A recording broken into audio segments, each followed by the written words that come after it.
Good morning student. देखिएगा 11th class RBSC के लिए जो पिछली क्लासेज हैं उनके अंदर हमने बेसिक मैथ का कुछ पार्ट पढ़ा था, जिसके अंदर अवकलन, समाकलन तथा त्रिकोणमिति के बारे में हमने ऑलरेडी डिस्कस कर चुके थे। देखिए आज हम 11th क्लास के लिए सेकंड चैप्टर स्टार्ट कर रहे हैं, मात्रक एवं मापन। ठीक है, यूनिट एंड मेजरमेंट। देखिए इससे पहले जो चैप्टर फर्स्ट है भौतिक जगत, ठीक है ना, फिजिकल वर्ल्ड, उसके अंदर सिंपल फिजिक्स के बारे में थोड़ा इंट्रोडक्शन है। ठीक है, कि फिजिक्स की कौन कौन सी ब्रांच होती है और उन ब्रांचेस के अंदर हम किस किस के बारे में स्टडी करते हैं। ठीक है, तो उसके जो नोट्स है मैं अपलोड कर दूंगा और उसको ओरली हम एक्सप्लेन कर देंगे, क्योंकि वो मैक्सिमम 3 या 4 पेजेस का चैप्टर है। मेनली उस फर्स्ट चैप्टर के अंदर जो पार्ट है एक बार मैं यहाँ पर डिस्कस कर लेता हूँ कि फर्स्ट में उसमें दे रखा है कि फिजिक्स क्या है, साइंस की वो ब्रांच जिसके अंदर हम फिजिकल फिनोमिना यानी भौतिक घटनाओं का अध्ययन करते हैं, वो फिजिक्स कहलाती है। जैसे कि तारों का चमकना हो गया, जो चंद्रमा का पृथ्वी के चारों ओर घूमना हो गया, पृथ्वी के ऊपर जब किसी भी वस्तु को हम फेंकते हैं वापस से वो नीचे की ओर आती है। ठीक है, यानी जितने भी ये फिजिकल घटनाएं हैं यानी भौतिक घटनाएं हैं, उन सभी का अध्ययन है वो क्या कहलाता है, भौतिक विज्ञान कहलाता है, जिसको हिंदी में क्या बोलते हैं, भौतिक विज्ञान। ठीक है, फिर यहाँ इसके बाद हम पढ़ते हैं कि भौतिक विज्ञान की कौन कौन सी शाखाएं हैं। तो जैसे कि एक हो गया स्टैटिक्स, ठीक है ना, यानी स्थिर वैद्युत की।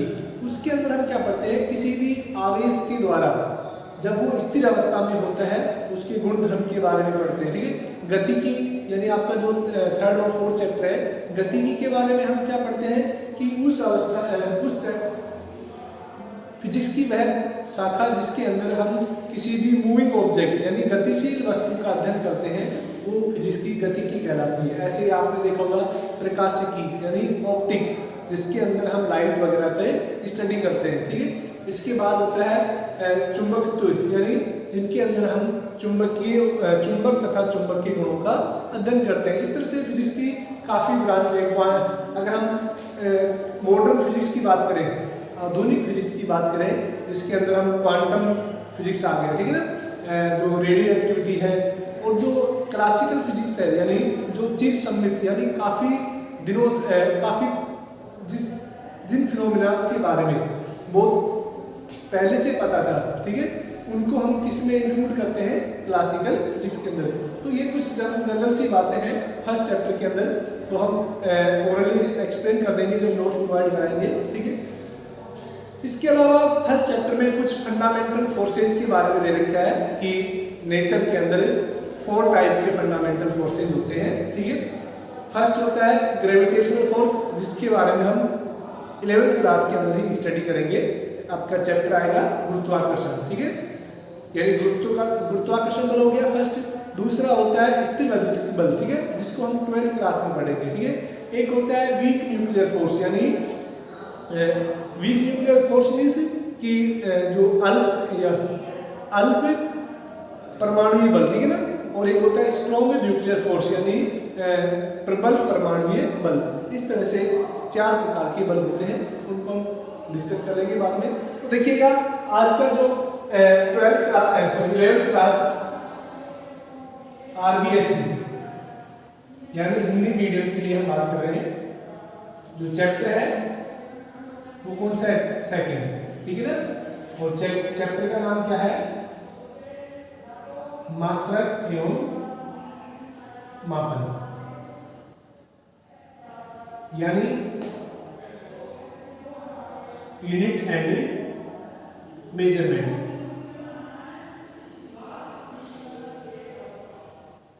तो देखिएगा नाम से ही पता लग रहा है आपको, मात्रक एवं मापन। ठीक है, कि इस चैप्टर के अंदर हम अलग अलग जो भौतिक राशियां हैं उनकी मात्रक के बारे में पढ़ेंगे और उनको कैसे मापा जाता है उनके बारे में पढ़ेंगे। आपने पढ़ा होगा छोटी क्लासेस में, जैसे कि लंबाई का मात्रक हम मीटर में यूज लेते हैं। ठीक है, ऐसी किसी वस्तु का द्रव्यमान है वो हम किलोग्राम में लेते हैं, या किसी भी वस्तु का जो टेम्परेचर है हम डिग्री सेंटीग्रेड, डिग्री फ़ारेनहाइट या केल्विन के अंदर लेते हैं। तो ये एक्चुअली में क्या होते हैं, मात्रक होते हैं, ठीक है। यानी मात्रक क्या होते हैं कि कुछ स्टैंडर्ड फिनोमिना होते हैं, कुछ स्टैंडर्ड ऑब्जर्वेशन होती हैं जिनकी रेस्पेक्ट में किसी दूसरी बॉडी को, चाहे वो उसकी लेंथ हो, चाहे वो एरिया हो या उसका टेम्परेचर हो, उनको कंपेयर किया जाता है, ठीक है। तो सबसे पहले हम बात करते हैं कि भौतिक राशियां, जो पहला टॉपिक है वो कौन सा है, भौतिक राशियां। बच्चों भौतिक राशियां यानी फंडामेंटल क्वांटिटीज, अगर हम बात करें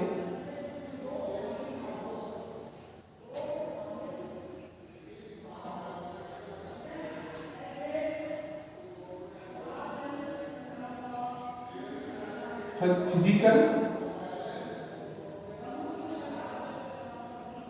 क्वांटिटीज, ठीक है। यानी जो भौतिक राशियां क्या होती हैं कि फिजिक्स के अंदर वो वे राशियां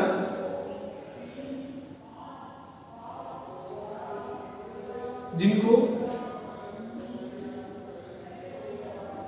माप सकते हैं, ठीक है। माप सकते हैं मतलब अगर आपसे बोला जाता है कि इस पेन है, ये कोई पेन है, इसकी लंबाई आप मापिए, ठीक है, तो आप इजीली इसकी पेन की लेंथ को कैलकुलेट कर सकते हैं। आपसे बोला जाता है इस पेन का द्रव्यमान को मापिए, तो आप इजीली कैलकुलेट कर सकते हैं। यानी वे भौतिक राशियां कहलाती है कि वे राशियां जिनको हम माप सकते हैं, ठीक है ना, वो क्या कहलाती है, भौतिक राशि। देखिएगा इनके जो प्रॉपर नोट्स है वो आपको पीडीएफ फॉर्म में आपकी ग्रुप के अंदर अपलोड हो जाएंगे, आपको वहां से नोट करना है, यहाँ से केवल आपको समझना है।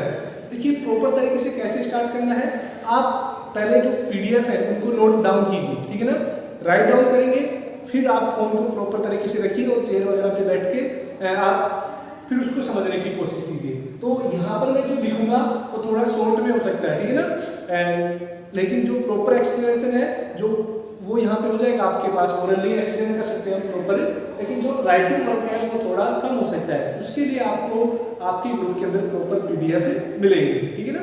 तो देखिएगा भौतिक राशियां समझिए कि वो राशियां जिनको हम माप सकते हैं, जैसे कि आप किसी भी ऑब्जेक्ट का लंबाई को माप सकते हैं, ठीक है ना, आप किसी ऑब्जेक्ट के द्रव्यमान को माप सकते हैं, आप किसी ऑब्जेक्ट के तापमान को माप सकते हैं।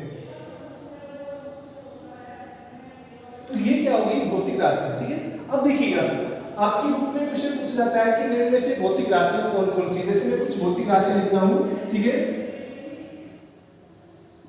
विद्युत धारा, मैं कुछ राशि लिख रहा हूं यहाँ पर, नेक्स्ट हो गया ताप, नेक्स्ट हो गया मोल, ठीक है ना, अगर हम लिखें केल्विन,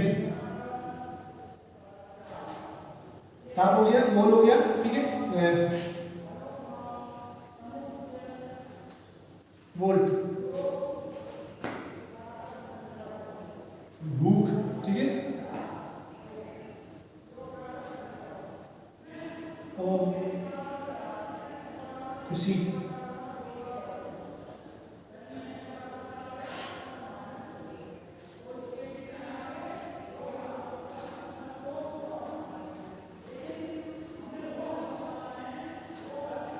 तो देखिए यहाँ पे मैंने कुछ भौतिक राशियां लिखी है, कुछ मात्रक भी है उसके अंदर। अब आपसे पूछा जाता है कि इनमें से कौन सी भौतिक राशियां हैं या कौन से भौतिक मात्रक है और कौन सी भौतिक राशियां नहीं है। तो देखिएगा विद्युत धारा है, आप विद्युत धारा को माप सकते हैं, अगर विद्युत धारा का इकाई की बात करें तो वो क्या होती है, एम्पियर, ठीक है। आप तापमान को भी माप सकते हैं, तापमान का एसआई मात्रक क्या होता है, केल्विन, ठीक है।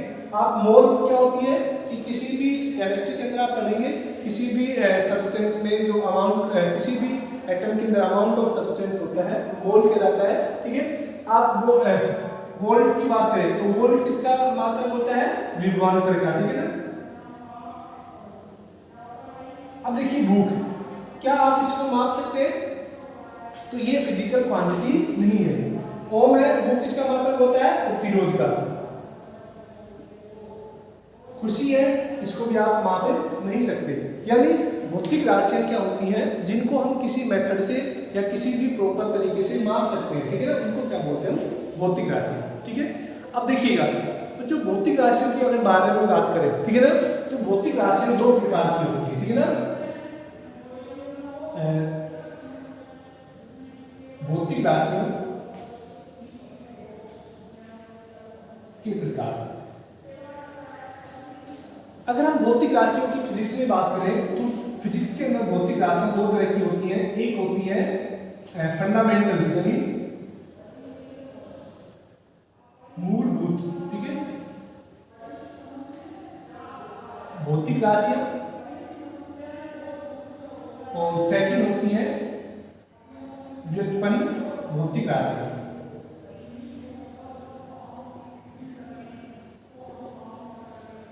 यानी फिजिक्स के अंदर, ठीक है, जो भौतिक राशियां वो कितने तरह की होती है? दो तरह की, ठीक है। मूलभूत भौतिक राशियां, इनको हम क्या बोलते हैं? Fundamental quantities.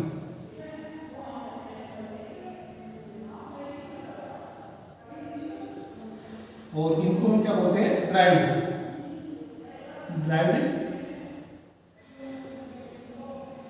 तो सबसे पहले हम प्रथम प्रकार की जो भौतिक राशियां हैं, ठीक है, मूलभूत भौतिक राशियां हैं, उनके बारे में बात करते हैं, ठीक है। तो देखिएगा, मूलभूत भौतिक राशियां वो होती हैं जो किसी दूसरी राशि पर निर्भर नहीं करती है, ठीक है। तो अगर हम पहला बात करें कि मूलभूत भौतिक राशियों के बारे में, तो वो क्या होती है, एक बार उनके बारे में डिस्कस कर लेते हैं कि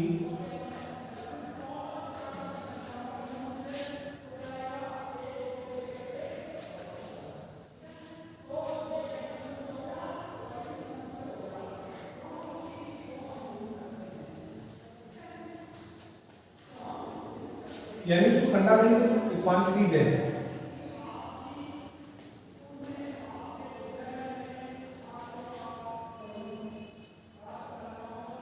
मूलभूत भौतिक राशि।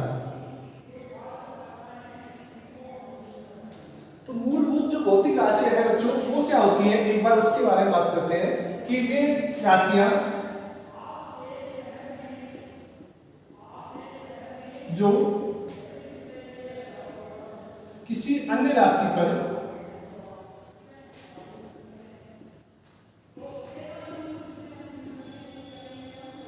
निर्भर नहीं होती है,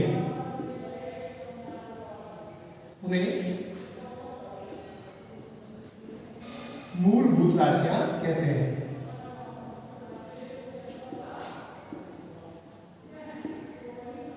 यानी मूलभूत राशियां किसी दूसरी राशि पर निर्भर नहीं करती है, ठीक है। अगर हम फिजिक्स के बारे में बात करें, ठीक है, तो फिजिक्स के अंदर मूलभूत राशियां हैं वो कितनी होती है, उनकी संख्या कितनी होती है? 7, ठीक है। तो ये याद रखना, फिजिक्स के अंदर जो मूलभूत राशियां हैं उनकी संख्या कितनी है? 7 है। अब वो कौन कौन सी होती है उसके बारे में बात कर लेते हैं। पहला जो मूलभूत राशि है और उसकी हम यूनिट भी लिखेंगे, ठीक है ना, वो है द्रव्यमान, ठीक है ना। पहली मूलभूत राशि क्या है? द्रव्यमान, ठीक है ना। अगर दूसरी मूलभूत राशि की बात करें वो क्या है? लंबाई। अगर तीसरी मूलभूत राशि की बात करें, समय। नेक्स्ट तापमान, नेक्स्ट पदार्थ की मात्रा,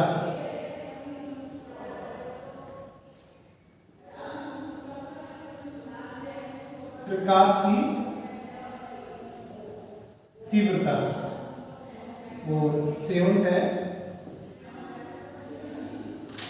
विद्युत धारा। तो आपसे पूछा जाता है कि जिसके अंदर कितनी मूलभूत राशियां हैं, ठीक है ना। तो कितनी मूलभूत राशियां होती है? 7। द्रव्यमान, लंबाई, समय, तापमान, पदार्थ की मात्रा, प्रकाश की तीव्रता और विद्युत धारा, ठीक है। अब देखिएगा, अगर हम इनके ये तो राशि होगी मूलभूत राशि,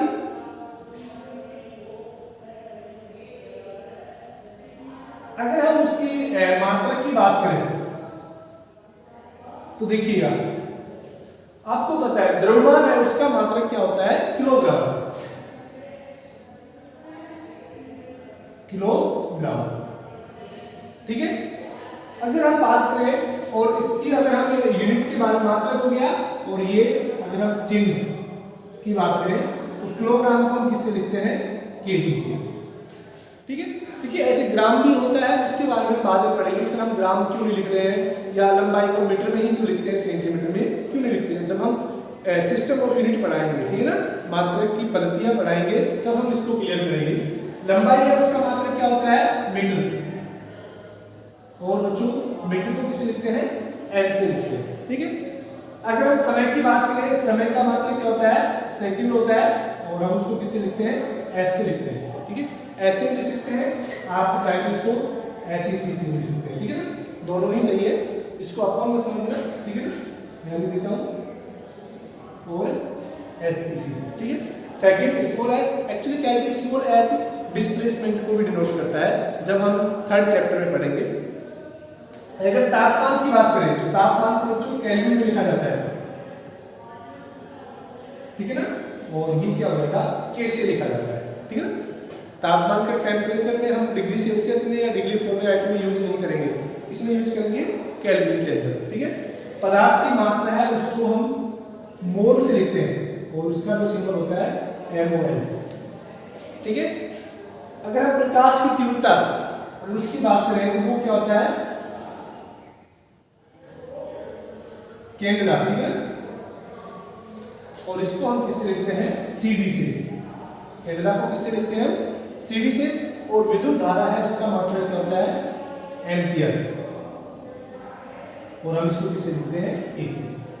तो ध्यान रखना कि फिजिक्स के अंदर कितनी भौतिक राशियां होती है, कितनी फंडामेंटल क्वांटिटीज है, 7 फंडामेंटल क्वांटिटीज है, ठीक है। द्रव्यमान, लंबाई, समय, तापमान, पदार्थ की मात्रा, प्रकाश की तीव्रता और विद्युत धारा, ठीक है। इनके आपको चिन्ह भी याद रखने हैं, ठीक है। द्रव्यमान को हम किलोग्राम में दर्शाते हैं, ठीक है, लंबाई को हम मीटर में दर्शाते हैं, समय को हम सेकंड में दर्शाएंगे, तापमान को केल्विन के अंदर, पदार्थ की मात्रा को मोल के अंदर, प्रकाश की तीव्रता को हम कैंडेला के अंदर दर्शाते हैं, और विद्युत धारा को हम एम्पियर में दर्शाते हैं, ठीक है। तो ये बच्चों 7 भौतिक राशियां होती है। अब देखिएगा, अगर हम बात करें मूलभूत भौतिक राशियां, अब व्युत्पन्न राशि क्या होती है, ठीक है, यानी ये जो मूलभूत राशियां हैं ये किसी दूसरी वस्तु पर डिपेंड नहीं करती। जैसे कि अगर हम बात करें किसी भी ऑब्जेक्ट की जो लंबाई है उसके टेम्परेचर पर डिपेंड नहीं करती है, ठीक है। तो ये जो राशियां हैं वो किसी दूसरी राशियों से इंडिपेंडेंट होती है, यानी ये सेल्फ होती है। अब व्युत्पन्न राशियां क्या होती हैं, अगर उसके बारे में बात करें, एक बार उसको नोट कर लेना, ठीक है। चलो नोट से मैं प्रोवाइड कराऊंगा आपको नोट से, उसमें से नोट करना, ठीक है। यहाँ से आप क्या समझिए, जैसे लिख के आप और नोट्स लिखेंगे उसके बाद समझिए। अगर हम बात करें व्युत्पन्न राशियों के बारे में, ठीक है ना,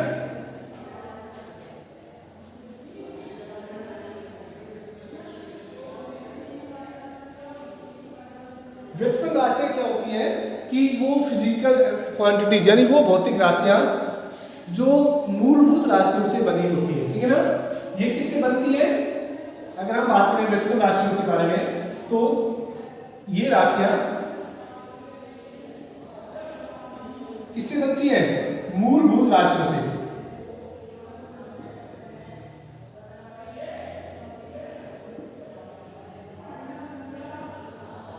मिलकर बनी होती है, ठीक है। तो जो व्युत्पन्न राशि है वो किससे बनी होती है, मूलभूत राशियों से बनी होती है, ठीक है। अब देखिएगा इन 7 के अलावा जितनी भी भौतिक राशियां हैं वो सारी कैसी होंगी, व्युत्पन्न राशि होगी। जैसे कि अगर हम बात करें बल के बारे में, बच्चों बल बराबर क्या होता है, द्रव्यमान इनटू त्वरण। त्वरण क्या होता है, 10th क्लास में पढ़ के आओगे आप, ठीक है। किसी भी वस्तु में वेग के परिवर्तन की दर है वो क्या कहलाती है, त्वरण कहलाती है। अब देखिएगा, यानी अगर हम बल की बात करें, F इक्वल टू क्या होता है, ma, क्लियर। अब यहां से देखिएगा जो बल है वो कैसी राशि है, एक व्युत्पन्न राशि है। क्यों, क्योंकि जो बल है, देखो m क्या होता है, किसी वस्तु का द्रव्यमान, और द्रव्यमान को किससे लिखते हैं, किलोग्राम से। तो किलोग्राम कैसी राशि है, यानी द्रव्यमान मूलभूत राशि है, ठीक है ना। अगर हम बात करें त्वरण, त्वरण का मात्रक क्या होता है, मीटर पर सेकंड स्क्वायर, ठीक है ना। त्वरण का मात्रक क्या होता है, मीटर पर सेकंड स्क्वायर। तो देखिएगा ये मीटर है, ये भी भौतिक राशि है, और टाइम है, ये भी क्या है, भौतिक राशि है। तो जो व्युत्पन्न राशि है वो एक्चुअल में भौतिक राशियों से मिलकर बनी होती है। तो देखिए बल है वो कितनी भौतिक राशियों से, किलोग्राम, मीटर और सेकंड, इन तीन भौतिक राशियों से मिलकर बना है। देखिए अगर हम इसकी बल की मात्रक की बात करें, बल का जो मात्रक है वो कितना होता है, देखिएगा m क्या होता है, द्रव्यमान, द्रव्यमान का मात्रक क्या होता है, किलोग्राम। त्वरण क्या है, a क्या है, त्वरण, त्वरण का मात्रक क्या होता है, मीटर पर सेकंड स्क्वायर। तो ये क्या होता है, बल का मात्रक होता है किलोग्राम मीटर पर सेकंड स्क्वायर, और इसी को हम क्या बोलते हैं, न्यूटन बोलते हैं। ठीक है, तो किलोग्राम मीटर पर सेकंड स्क्वायर ही क्या कहलाता है, न्यूटन कहलाता है। ठीक है, तो समझिएगा कि जो व्युत्पन्न राशियां हैं वो क्या होती है कि वो भौतिक राशियों से मिलकर, वो मूलभूत भौतिक राशियों से मिलकर बनी होती है। ठीक है, तो इन सात के अलावा जितनी भी भौतिक राशियां हैं वो सारी क्या कहलाती हैं, व्युत्पन्न राशियां कहलाती हैं। अब देखिएगा एक दो राशियों के बारे में और बात करते हैं जिनके बारे में आपकी बुक में दे रखा है। ठीक है, कि पूरक राशि,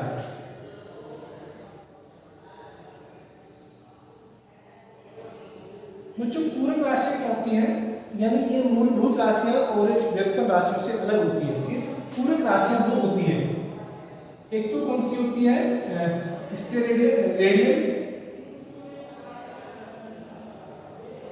इसको RAB से लिखते हैं, रेडियन। देखो रेडियन क्या होता है कि जैसे कोई भी वृत्त की चाप है, जैसे ये वृत्त की चाप की लंबाई होगी h और ये वृत्त की त्रिज्या होगी r। अगर किसी भी वृत्त की चाप अगर रेडियस के बराबर है, त्रिज्या के बराबर है, तो जो केंद्र पर जो कोण बढ़ता है थीटा, उसको हम क्या बोलते हैं, रेडियन बोलते हैं। ठीक है ना, तो रेडियन एक्चुअली में किसका होती है, किसी वृत्त की चाप जिसकी लंबाई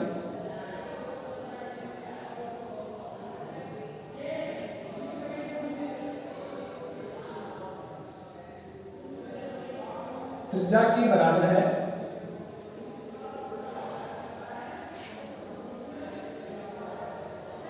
उसे उस द्वारा केंद्र पर बनाया कोण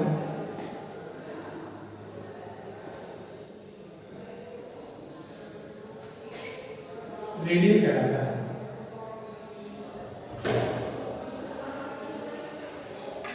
ठीक है ना, तो रेडियन क्या होता है कि किसी वृत्त की वह चाप की लंबाई जो उसकी त्रिज्या के बराबर होती है, तो ये जो केंद्र पर कितने डिग्री का कोण बनाती है वो क्या कहलाता है, रेडियन कहलाता है। ठीक है ना, दूसरा एक सेकंड होता है, ये फर्स्ट हो गया, और सेकंड अगर हम बात करें पूरक मात्रक में, वो होता है स्टेरेडियन। इसको किससे लिखते हैं, ऐसा। ठीक है ना, स्टेरेडियन क्या होता है कि यह घन कोण को मापने की इकाई होती है। ठीक है ना, तो स्टेरेडियन क्या होता है कि रेडियन तो समझिए क्या होता है कि किसी भी वृत्त की चाप की वह लंबाई जो उसकी त्रिज्या के बराबर है, और उतनी लंबाई का चाप लेते हैं हम, और वो केंद्र पर जितना कोण बनाती है वो क्या जाता है, रेडियन। और स्टेरेडियन ये घन कोण, घन कोण क्या होते हैं, जो 3 डायमेंशनल फिगर होते हैं, जैसे कि क्यूब हो गया, यानी घन हो गया, घनाभ हो गया, उनका जो सॉलिड एंगल है वो मेजर किससे किया जाता है, रेडियन में। तो बच्चों ये आपकी 11th क्लास का जो सेकंड चैप्टर था मात्रक इन विमाएं, उसके बारे में हम डिस्कस कर रहे थे। ठीक है ना, अब देखिएगा ये जो है PDF इसकी आपको आज प्रोवाइड हो जाएगी। इसके बाद हम कल जो नेक्स्ट टॉपिक स्टार्ट करेंगे वो है आपका कि मात्रक पद्धतियाँ। आज के लिए इतना ही, थैंक यू।